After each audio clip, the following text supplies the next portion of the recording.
ఇక్కడేమీ ఆవేశపూరితంగా ఆగ్రహంతో మాట్లాడే జగన్ని చూస్తాం వేరు. అది మనం మొన్న మధ్యన మీటింగ్ అప్పుడు చూసాం. ఏది దీనికి వెళ్ళినప్పుడు మామిడికాయలు బంగారుపాళ్యం వెళ్ళినప్పుడు అక్కడ ఎవరికో దెబ్బ తగిలినప్పుడు చూసాం.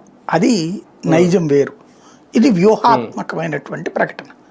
ఇదివరకు రెడ్ బుక్ రాస్తున్నాం, మీ అందరి సంగతి తేలుస్తాం, మిమ్మల్ని ఎవరిని వదిలిపెట్టాం అని లోకేష్ చెప్పాడు కదా.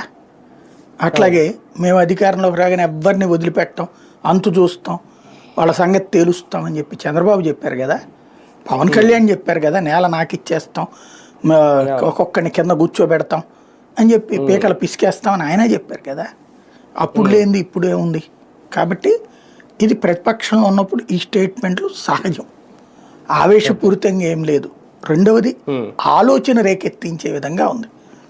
ఇక్కడ తను మాట్లాడినటువంటిది ఎక్కడ ఆవేశపూరితంగా చెప్పాల, వ్యూహాత్మకంగా చెప్పాడు.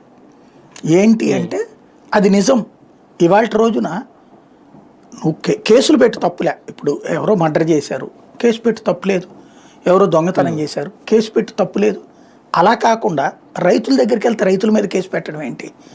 మామిడికాయలు పారబోసారని రైతుల మీద కేసు పెట్టారు, టమోటాలు పారబోసారు అంతకుముందు, వాళ్ళ మీద కేసులు పెడతారా? అట్లాగే అంతకుముందు పొగాకు రోడ్డు మీద బేళ్లు నిన్న కూడా పడేశారు, వాళ్ళ మీద కేసులు పెడతారా? అంటే రైతుని అంత చులకనగా చూడాల్సిన అవసరమే ఉంది. అది నిరసన కోసం చేశాడు, ఓకే. నిరసన కోసం అనేటటువంటిది, నిరసన అనేది ప్రజాస్వామ్యంలో ఒక పార్ట్ కదా. అది దుర్మార్గం అని నీ పత్రికలు ఎట్లాగూ రాస్తాయి కదా, నీ చేతిలో ఉన్న మీడియా ఎట్లాగూ దాన్ని ఒక ఉన్మాదం కింద చూపెడుతుంది కదా, నీ మౌత్ పబ్లిసిటీ బ్యాచ్ అంతా కూడా అట్లాగే మాట్లాడుతుంది కదా. అదే నువ్వు ప్రతిపక్షంలో ఉన్నప్పుడు ఏం మాట్లాడతారు? రైతుకి తిండి లేక, గూడు లేక, బ్రతక లేక, చివరికి ఆ టమోటాలు అమ్ముకోలేక